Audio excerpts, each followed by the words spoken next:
mom. Thor is never shy. Thor is mighty. Thor is a god. Infomercials and travels the globe speaking at corporate training camps. His books and audio cassettes are sold around the world. He is Valhalla's finest deity and motivational speaker, Thor. Aye. Hello, Amy. I'm happy to be here. It's been a long journey. Yeah. Now, I don't know much about you. I mean, I read Beowulf. Well, I didn't, but I read the cover. But, like, you're a Viking, right? Did the tunic and goatskin boots give you a clue, maybe? I am a Viking, and a Viking that will not only help you unleash the Furies, but unleash yourself. It's in my Thor's Norse Power program. Okay.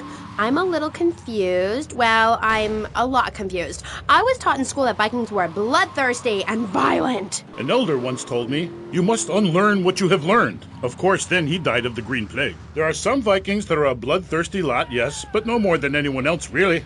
We're a nomadic people, Amy. We have cold fire in our souls. Ye have that fire too, Amy. You've just lost it since you've gotten television. Now, that being said, I'll answer your question. We are mostly non-violent, though many of the Vikings traveled to Scotland. And mind you, anyone who goes there will turn bloodthirsty.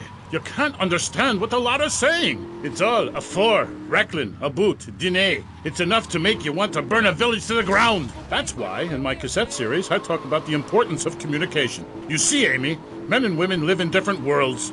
We use different words. A group of men talk about what they've killed, how to start a fire, who has the best long boat. Women want to talk about keeping the communal long hut tidy and their feelings. When I'm raiding a village, I don't need to be talking about feelings. It's time for action.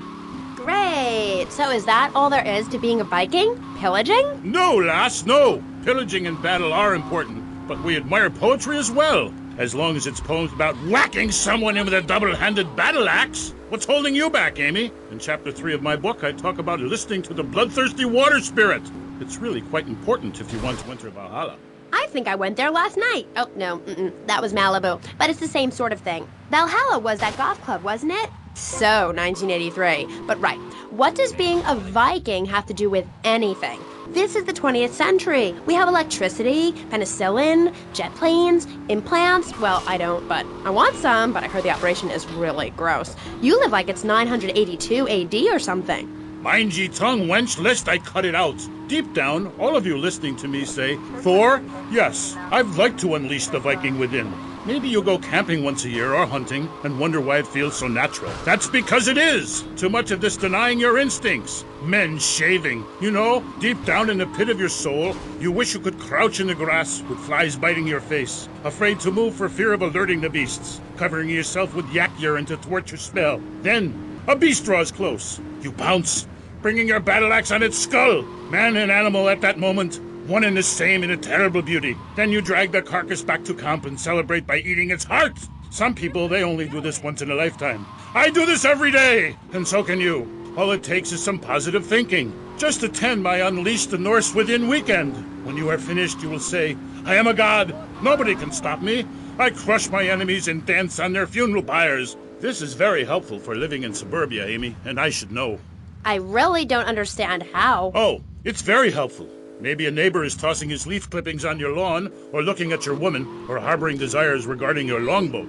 You enslave his children, set his house on fire, he shall not bother you again. It must be nice to have you as a neighbor, not. I live in no place longer than needed to fulfill my goals, taking slaves, valuables, and food. Goal setting is very important, Amy, not just in football. You're very weird and creeping me out a bit, but whatever. No weirder than anything else. So, what do you think of Vice City? Ah, I like it very much. Your women here are prepared for battle. They are large, not like those scrawny things to the north. A woman who eats well provides for her man. You cannot set sail for robbing and pillaging on an empty stomach. It's like the story of the parson's wife and the troll. I don't think I've ever heard of that one. Great Carl Erson, ye mainlanders have no historical perspective. Read the runes. It's all right there. Talk to a grandparent. But no, he cast people out like rubbish. Wisdom is not to be treated so lightly. When my father grew old, I sat with him day and night, absorbing his wisdom, learning about the demons and where the wickedness resides in men's hearts. Then as his time grew near, I built a large pyre, burnt him and his wife while communing with Odin's spirit. Careful, Musty Pines is a sponsor of the show. Ooh, grody. Area, land in force and burn down a local monastery or village, whereas you come in, destroy all the creatures, and sell plastic versions of them. You did a fine job pillaging these lands, but you should have done something about Canada. Wait a minute there, Buster. My mother's half Canadian. Oh, what are you going to do, wench? Sweep the ice furiously at me? Ha!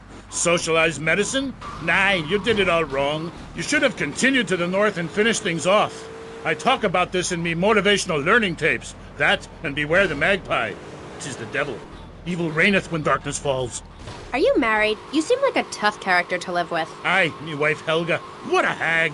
This show is not sexist, whatever certain bearded women might say. Women are people too. I'd appreciate if you wouldn't talk that way. Ah, go live in a chimney, you troll. You 20th century women are all the same. And me hag Helga, she fell prey to your uppity ways. She says to me, Thor, I ain't having no mead no more. I'm going to meetings.